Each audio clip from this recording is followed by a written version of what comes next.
कहते हैं ना कि खुदा का जब अजाब नाजिल होता है तो सब कुछ तबाह बर्बाद हो जाता है, और ये सोचने वालों के लिए बड़ी निशानियों में से एक निशानी है। कुछ ऐसा ही वाकया इजराइल के साथ पेश आया है। तल अवीव के जनूब में वाक़े एयरबेस पर खड़े 85 तैयारों में पानी घुस गया। ये पानी सैलाबी पानी था, सैलाबी रेला था जो दोनों तरफ एयरबेस के बह गया, और इसमें मौजूद 85 के 85 इजरायली फाइटर जेट तबाह बर्बाद हो गए। आपको मजे की बात बता दें कि इसमें इजरायली F-35 जहाज भी शामिल थे जिनके शीशे वगैरह टूट गए। सैलाबी पानी इतना ज्यादा था और इतना ताकतवर था कि जहाजों को पलट कर रख दिया। आपको बता दें कि हवा इतनी ज्यादा थी और इतनी ताकतवर थी कि उन्होंने जहाजों के परखचे उड़ा दिए, और इससे तकरीबन इजराइल को खरबों डॉलर का नुकसान भी हुआ। आपको बता दें कि तल अवीव के जनूब में वाक़े एयरबेस पर खड़े तैयारों को शदीद नुकसान पहुंचने के बाद उन्हें वहां से हटाए जाने की कोशिशें जारी है। सैलाबी रेला एयरबेस के दोनों तरफ से बह निकला, जिसके नतीजे में पानी हवाई अड्डे के अंदर दाखिल हुआ, जिसके बायस जंगी तैयारों और फौजी अड्डे को करोड़ों डॉलर का नुकसान भी पहुंचा है। रिपोर्ट के मुताबिक पानी का रेला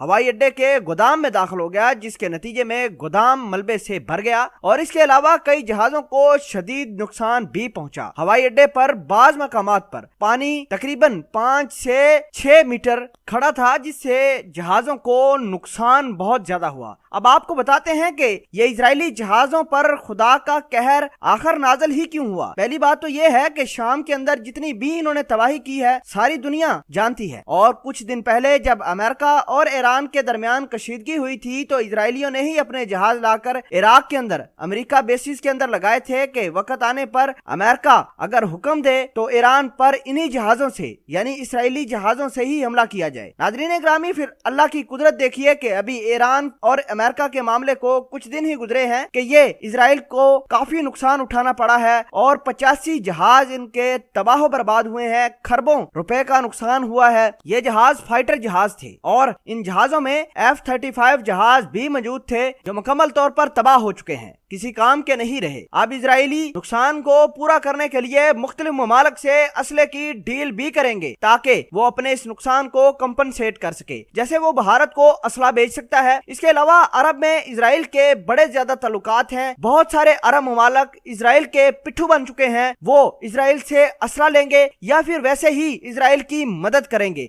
ताकि दोबारा वो अपने इन जहाजों को रीस्टैब्लिश कर सके, और अमेरिका भी इजराइल को इमदाद देगा या फिर जहाज नए बनाकर देगा। इजरायलियों के लिए 85 जहाजों का नुकसान काफी है। अगर इन्होंने अब भी मुसलमानों के खिलाफ हर्जा सराई करने से बाज नहीं आए तो इनका नुकसान और भी ज्यादा होगा इंशाल्लाह, क्योंकि हमारा अल्लाह पर यकीन है। आपको ये जानना भी बहुत जरूरी है कि जब भारत और पाकिस्तान के दरमियान फरवरी के अंदर टसल बनी थी तो पाकिस्तान ने इजरायलियों का जहाज भी मार गिराया था। इसका मतलब यह है कि भारत पाकिस्तान पर अटैक करने के लिए इजरायली जहाजों के साथ साथ इनके फौजी भी अफगानिस्तान में लाकर खड़े किए थे कि वक्त आने पर पाकिस्तान पर इजरायली जहाजों से अटैक किया जाए।